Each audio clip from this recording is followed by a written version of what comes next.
الذي يوسوس في صدور الناس، در دلهای انسان ها وسوسه میارن، بدی میارن، من الجنة والناس، یعنی وظیفه شیطانی میکنند، وظیفه شیطان رو اجرا میکنند. پروردگار با تو پناه میبریم از بدی انسان هایی که دلهای ما رو چیکار میکنند، با بدی ها راهنمایی میکنند، چه از جنس انسان ها باشند چه از جنس جن ها.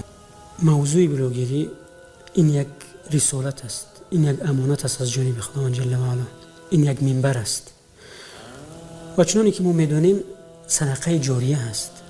وقتی انسان یک سخن نیک میگوید به سبب سخن نیک او اگر یک انسان هدایت بیابد، فرح و کامیابی اون انسان را فرا میگیرد.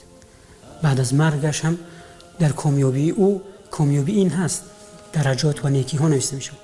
پیامبر خدا صلی الله علیه و سلم به حضرت علی رضی الله عنه میگویند ای علی، اگر تو سبب شوی که یک انسان هدایت